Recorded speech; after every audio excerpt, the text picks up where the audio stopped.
Halo semuanya, pada mata kuliah Praktikum Information System Analysis and Design kali ini, kita akan membahas materi mengenai domain model kelas diagram. Kelas diagram merupakan salah satu diagram utama dari UML untuk menggambarkan kelas atau blueprint objek pada suatu sistem. Analisis pembentukan kelas diagram merupakan aktivitas inti yang sangat mempengaruhi arsitektur piranti lunak yang dirancang hingga ke tahap pengkodean. Objek adalah suatu entitas yang memiliki identitas, state, dan behavior. Contohnya, ayam, sapi, dan kerbau. Karena ayam, sapi, dan kerbau memiliki identitas atau state dan behavior, maka mereka bisa disebut sebagai sebuah objek. Kemudian, kelas. Kelas adalah kumpulan dari objek yang mempunyai struktur, behavior, dan atribut yang sama. Dari contoh sebelumnya, kita dapat menyimpulkan bahwa ayam, sapi, dan kerbau mereka tergabung ke dalam kelas hewan. Pada kelas diagram memiliki atribut dan metode. Pertama itu atribut, ciri khas dan pembeda antar objek. Kemudian metode. Metode adalah aksi yang dapat dilakukan objek tersebut. Contohnya itu kelas manusia. Pada manusia memiliki atribut, nama, usia, tanggal lahir. Kemudian, pada manusia juga memiliki metode berupa makan, minum, dan berjalan. Kelas diagram berbentuk persegi dengan memiliki 3 bagian, yaitu nama kelas, kemudian atribut, dan yang terakhir, metode atau operation. Kelas diagram memiliki multiplicity. Multiplicity adalah indikasi berapa banyak objek yang bisa mengisi atribut. Multiplicity di sini ada 1, 0 ke 1, 0 ke banyak, 1 ke banyak, dan n ke m. Kelas diagram juga memiliki association, yaitu hubungan statis antar kelas. Seperti pada contoh berikut ini, member dengan sales order memiliki hubungan 1 dan 1 ke banyak. Di sini berarti member dapat membuat minimal 1 sales order atau maksimal banyak sales order. Bisa juga member dapat memiliki minimal 1 sales order atau maksimal banyak sales order. Namun, pada sales order hanya dapat dimiliki oleh satu member saja. Kemudian, pada kelas diagram juga memiliki hubungan yang lain, seperti composition dan aggregation. Pertama, composition adalah hubungan antar kelas atau part of. Contoh mobil dengan mesin. Bila kita memodelkan sebuah mobil, maka dapat dikatakan sebuah mesin adalah bagian dari mobil. Secara logis, mobil tidak dapat dipisahkan dari mesin. Jadi, apabila sebuah mesin tidak ada di sebuah mobil, maka mobil tersebut tidak akan berfungsi sebagai mobil. Selanjutnya, aggregation. Aggregation adalah hubungan antar kelas yang menyatakan hubungan has a. Contohnya adalah mobil dengan kaca spion. Bila kita memodelkan sebuah mobil, maka dapat dikatakan sebuah mobil memiliki kaca spion. Secara logis, mobil dapat berfungsi apabila tidak terdapat kaca spion, maka mobil dapat dipisahkan dengan kaca spion. Selanjutnya adalah hubungan generalization. Adalah sebuah hubungan hierarkis antar kelas. Kelas dapat diturunkan dari kelas lain dan mewariskan semua atribut dan metode kelas asalnya dan menambahkan fungsionalitas baru sehingga ia disebut anak dari kelas yang mewarisinya. Di sini contohnya adalah kelas parent adalah cell dan online cell, in-store cell, dan telepon cell merupakan kelas child yang dimiliki kelas parent cell. Mereka memiliki beberapa atribut yang sama yang diwariskan dari kelas parent, namun juga terdapat atribut-atribut pembeda sesuai dengan kelas mereka. Seperti pada kelas online cell, terdapat atribut time on site. Lalu, pada kelas in-store cell, terdapat atribut address store. Dan pada kelas telepon cell, terdapat atribut length of call. Pada hubungan kelas diagram, kadang terjadi hubungan many to many. Apabila terjadi hubungan many to many, akan muncul kelas baru yang bernama detail class. Seperti contohnya di sini, pesanan dan barang memiliki hubungan many to many, sehingga akan muncul kelas detail pesanan. Perlu detail kelas karena satu atribut hanya bisa menampung satu objek saja. Contoh kelas pesanan sebelum dibuat detail. Pada pesanan kedua dengan ID P20030600002, pelanggan membeli dua barang, yaitu dengan ID BRG001 sebanyak 2 buah, dan dengan ID BRG002 sebanyak 3 buah. Sedangkan satu atribut hanya bisa menampung satu objek saja, sehingga kelas pesanan harus dipisah menjadi dua kelas, yaitu kelas pesanan dan kelas detail pesanan, karena atribut ID barang dan quantity bisa menampung lebih dari satu objek. Berikut ini ada contoh soal yang akan kita gunakan untuk membuat domain kelas diagram. Di sini contoh soalnya berjudul PlayZone. Sebelum kita menentukan suatu kelas, maka kita harus mengetahui beberapa alasannya. Berikut beberapa alasannya. Pertama itu, apakah datanya akan digunakan berulang kali? Yang kedua, apakah datanya perlu disimpan? Setelah kita mengetahui alasannya, maka kita dapat menentukan suatu kelas. Pada paragraf pertama dikatakan, PlayZone adalah sebuah arena bermain yang memiliki banyak mesin permainan dengan hadiah kupon. Jika ingin bermain, pelanggan harus membeli kartu permainan yang di dalamnya terdapat data nomor telepon dan nama pelanggan. Kartu permainan ini dapat diisi saldo yang dapat digunakan untuk bermain. Berdasarkan paragraf pertama, dikatakan bermain yang memiliki banyak mesin permainan dengan hadiah kupon.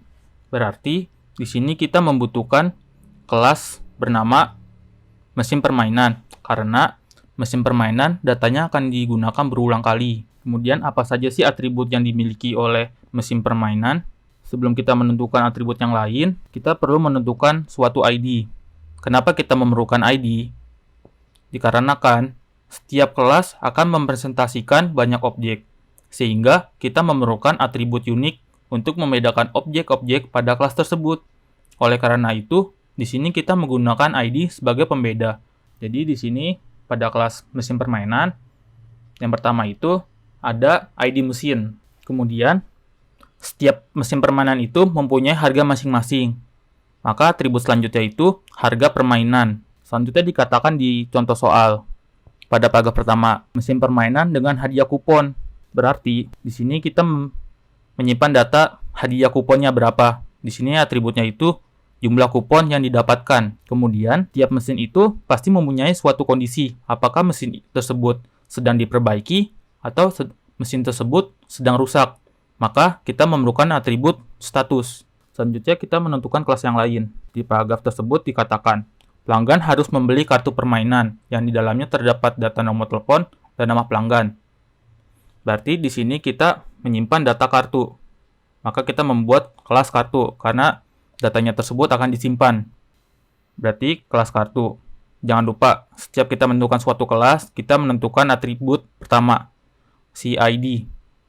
Di sini kita menggunakan atribut ID kartu. Kemudian, apa saja sih atributnya? Berarti yang pertama itu dikatakan di soal data nomor telepon. Berarti atributnya nomor telepon pelanggan.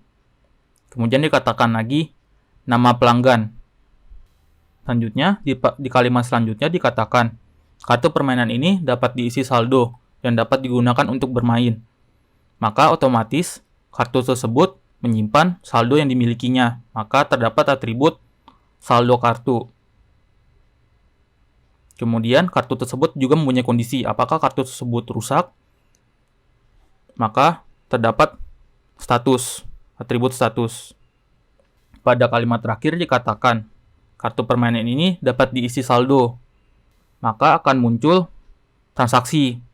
Apabila terjadi transaksi, maka kita akan membuat suatu form untuk mencatatnya. Di sini saya akan menambahkan kelasnya pengisian saldo.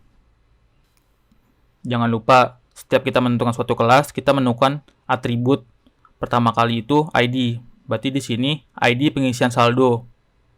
Kemudian, setiap pengisian itu kita akan mengetahui berapa sih kita mau ngisi si kartunya itu, maka kita akan menyimpan data saldonya berapa yang diisi. Maka di sini atributnya itu ada jumlah saldo.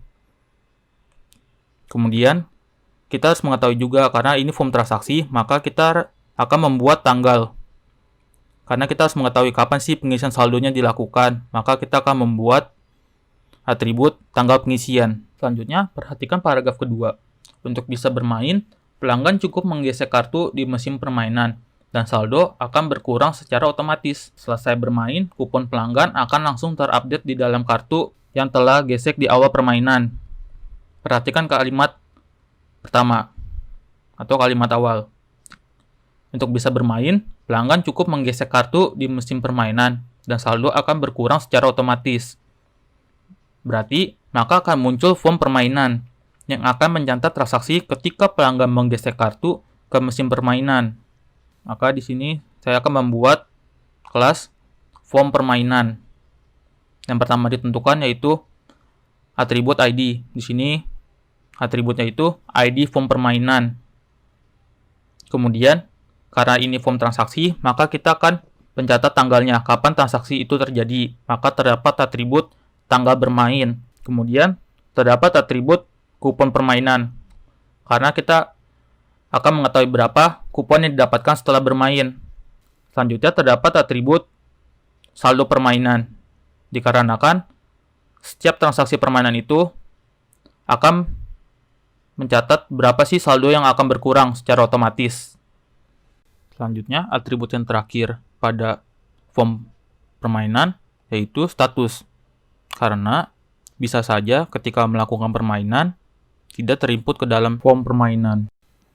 Selanjutnya, pada kalimat terakhir dikatakan, selesai bermain, kupon pelanggan akan langsung terupdate di dalam kartu yang telah gesek di awal permainan. Berarti di sini kita akan menyimpan data berupa kupon. Data kupon ini akan disimpan di kartu. Seperti soal dikatakan, akan terupdate di dalam kartu. Maka di kelas kartu sebelumnya, kita akan menambahkan atribut berupa kupon pelanggan atau kupon kartu untuk menyimpan data kupon. Selanjutnya, perhatikan paragraf ketiga. Pelanggan dapat menukar kupon yang telah dikumpulkan dengan berbagai macam hadiah yang ada di konter permainan. Pada kalimat pertama dikatakan, pelanggan dapat menukar kupon yang telah dikumpulkan dengan berbagai macam hadiah.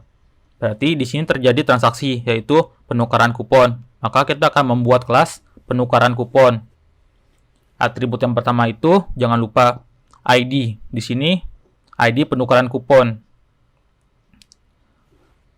Selanjutnya, karena ini sebuah transaksi, maka kita akan mencatat tanggalnya. Kapan tanggal penukaran itu? Di sini kita berarti ada atribut tanggal penukaran. Dan yang terakhir itu, berapa sih kupon yang ditukarkan oleh pelanggan? Maka kita akan menyimpannya ke dalam atribut, yaitu total kupon. Selanjutnya dikatakan lagi, bisa ditukarkan dengan berbagai macam hadiah.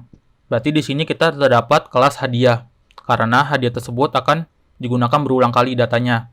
Maka kita akan membuat kelas hadiah. ID pertamanya jangan lupa ID hadiah. Selanjutnya atributnya itu, karena setiap hadiah itu mempunyai nama, maka kita akan menyimpan namanya, yaitu dengan atribut nama hadiah. Selanjutnya atributnya itu, setiap hadiah itu pasti memiliki harga kupon yang berbeda-beda. Maka dari itu kita akan menyimpannya dengan atribut kupon hadiah. Selanjutnya paragraf keempat. Jika kartu hilang, pelanggan dapat mengurusnya ke counter. Petugas counter akan menanyakan nomor telepon pelanggan yang pernah didaftarkan di kartu sebelumnya. Dan petugas counter akan memberikan kartu baru serta memindahkan data dari kartu lama ke kartu yang baru. Berarti di sini terdapat transaksi, yaitu kartu hilang. Berarti terdapat kelas kartu hilang. Untuk atributnya, yang pertama itu jangan lupa ID. Berarti di sini ID kartu hilang. Karena ini berupa transaksi, maka kita akan mencatat tanggalnya. Kita akan menyimpan datanya tersebut ke dalam atribut tanggal kartu hilang. Selanjutnya di paragraf 4 dikatakan, petugas counter akan menanyakan nomor telepon pelanggan. Di sini kita akan menyimpan nomor data pelanggan tersebut. Maka kita akan membuat atribut di dalam kartu hilang itu nomor telepon pelanggan. Selanjutnya paragraf terakhir atau paragraf kelima. Laporan yang akan dibuat tiap bulannya adalah permainan yang paling sering dimainkan, hadiah-hadiah yang paling sering ditukar oleh pelanggan, dan laporan kartu hilang. Di sini, laporan tidak perlu dibuat kelas diagram, karena kita tidak menyimpan data laporan. Laporan ini akan mengambil data dari kelas-kelas yang ada. Contohnya, permainan yang paling sering dimainkan. Maka, untuk membuat laporannya, hanya tinggal mengambil data dari form permainan saja. Kemudian, hadiah-hadiah yang paling sering ditukar. Berarti di sini hanya tinggal mengambil data dari kelas penukaran kupon saja. Selanjutnya, apabila ada laporan kartu hilang, terdapat laporan kartu hilang, maka tidak usah dibuat. Karena laporan kartu hilang hanya tinggal mengambil data dari kelas kartu hilang saja. Selanjutnya, setelah kita menentukan kelas apa saja yang dibuat, maka tahap selanjutnya adalah menentukan association atau hubungan antar kelas. Perlu diperhatikan untuk penamaan kelas dan penamaan atribut, yaitu menggunakan camelback atau punuk unta, di mana bila terdapat banyak kata, maka kata pertama diawali dengan huruf kecil.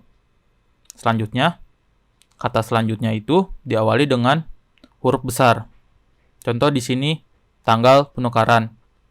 Kata pertama itu tanggal, berarti huruf T-nya diawali huruf kecil, kemudian penukaran. Huruf P-nya itu huruf kapital. Contoh lain itu, bila terdapat banyak kata. Di sini terdapat 4 kata, jumlah kupon yang didapatkan. Berarti, kata jumlah menggunakan huruf J kecil. Selanjutnya, kata selanjutnya, kupon, huruf K-nya huruf besar, kapital, yang Y-nya huruf besar, didapatkan huruf D-nya huruf besar. Lalu, bagaimana kita mengetahui apakah kelas A terhubung dengan kelas B? Yaitu dengan cara apakah kelas A membutuhkan data dari kelas B.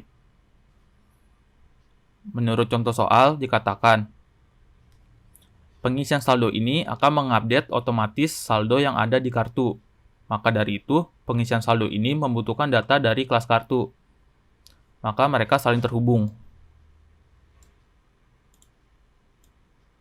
Kemudian, pada paragraf 2 dikatakan, jika pelanggan ingin bermain, maka cukup menggeserkan kartu saja di mesin permainan. Maka dari itu, form permainan ini membutuhkan data kartu untuk mengetahui apakah saldo dari kartu tersebut cukup untuk bermain. Maka mereka terhubung. Selanjutnya, form permainan ini membutuhkan data mesin permainan. Karena form permainan membutuhkan apa sih mesin permainan yang dimainkan oleh pelanggan. Maka form permainan ini membutuhkan data dari mesin permainan. Maka mereka terhubung.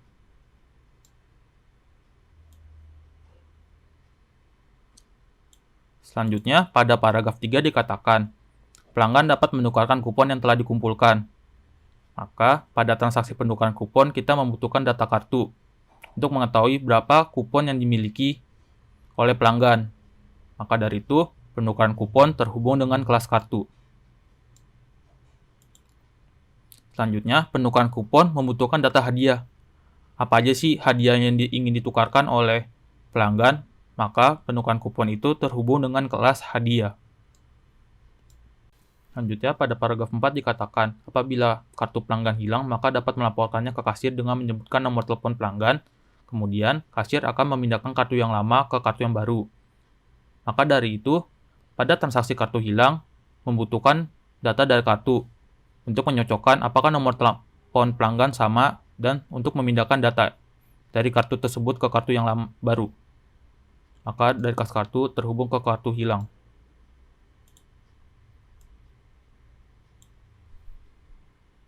Kita menentukan association antar kelas. Maka tahap selanjutnya adalah menentukan multiplicity.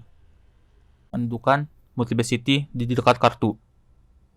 Maka satu pengisian saldo atau satu form pengisian saldo hanya dimiliki oleh minimal satu kartu dan maksimal satu kartu saja, maka di sini 1. Kemudian kita menentukan multiplicity di pengisian saldo. Satu kartu ini dapat diisi minimal 1 kali dan maksimal banyak. Karena saldo pada kartu dapat diisi ulang berkali-kali. Maka multiplicity-nya 1 ke banyak. Selanjutnya, kita menentukan multiplicity antara kartu dengan form permainan. Di sini saya ingin menentukan multiplicity kartu dahulu. Maka cara bacanya dari form permainan. Satu ID form permainan ini dapat dimiliki minimal 1 kartu atau maksimal 1 kartu saja. Maka di sini 1. Kemudian kita menentukan form permainan, multiplicity-nya, berarti dari kartu. Satu ID kartu ini atau satu kartu dapat melakukan minimal 0 kali permainan atau maksimal banyak permainan. Maka di sini 0 ke banyak. Selanjutnya, saya ingin menentukan multiplicity antara form permainan dengan mesin permainan.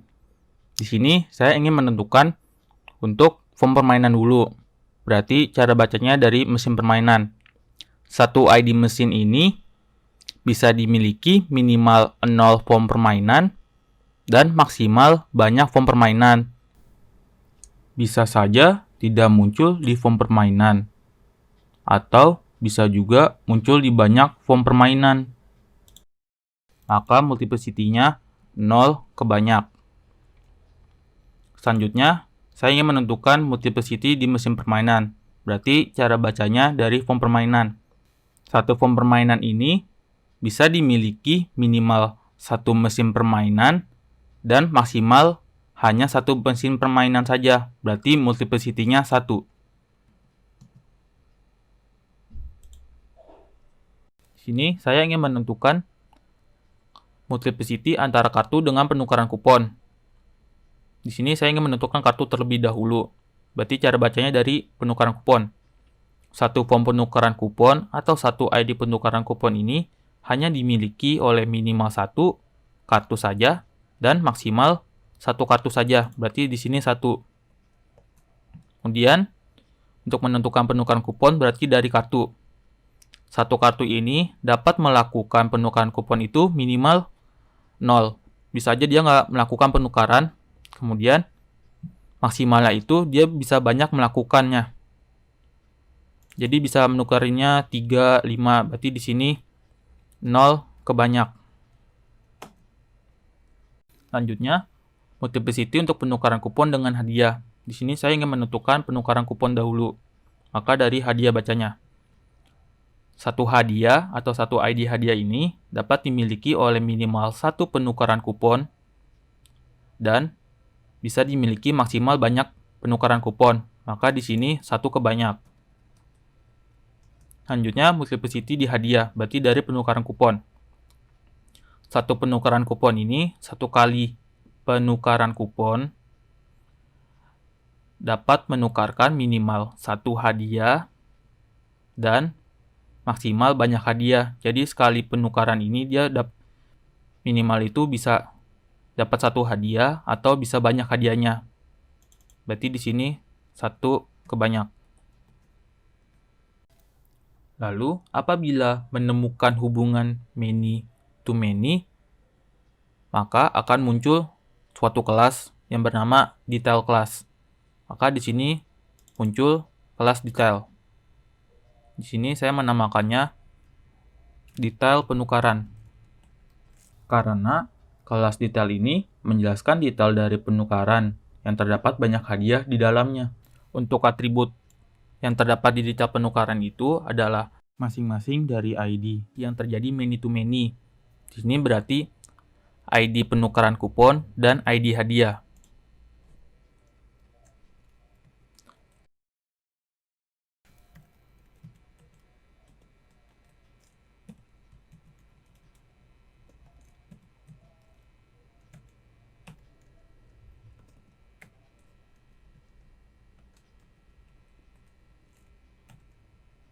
Kemudian untuk memperjelas berapa sih hadiah yang ditukarkan pada sekali penukaran kupon itu, berarti di sini kita menambahkan atribut quantity. Selanjutnya, di sini saya menambahkan atribut jumlah kupon, dikarenakan kita ingin mengetahui berapa sih jumlah kupon yang ditukarkan.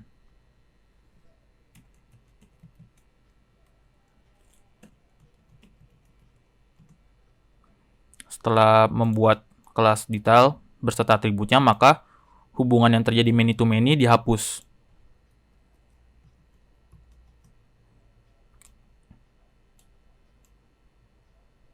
Selanjutnya, kita menghubungkan antara penukaran kupon dengan detail penukaran. Selanjutnya, kita hubungkan lagi detail penukaran dengan hadiah. Setelah terhubung, kita menentukan multiplicity antara penukaran kupon dengan detail penukaran. Di sini saya ingin menentukan penukaran kupon dahulu. Berarti dari detail penukaran bacanya. Satu detail ini dapat dimiliki minimal satu penukaran kupon dan maksimal hanya satu penukaran kupon saja. Berarti di sini satu. Selanjutnya untuk detail penukaran. Satu penukaran kupon ini dapat memiliki minimal satu detail dan maksimal banyak detail, berarti satu ke banyak. Selanjutnya, multiplicity pada hadiah dengan detail penukaran. Saya ingin menentukan hadiah terlebih dahulu. Satu detail ini hanya dimiliki minimal satu hadiah saja dan maksimal satu saja, berarti di sini satu. Kemudian detail penukaran. Satu hadiah ini dapat memiliki minimal satu detail dan maksimal banyak detail, berarti satu ke banyak.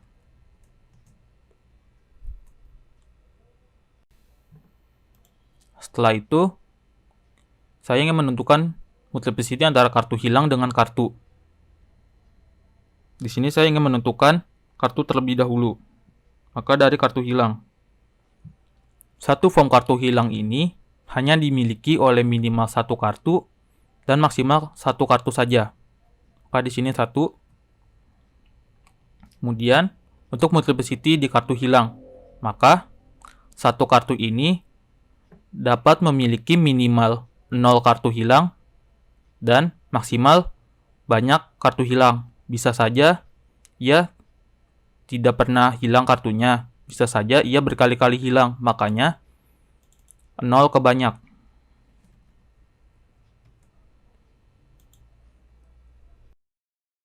Berikut ini adalah kelas diagram dari soal Playzone. Sekian penjelasan saya mengenai domain model kelas diagram. Semoga video ini dapat bermanfaat bagi teman-teman semua. Akhir kata, saya ucapkan terima kasih.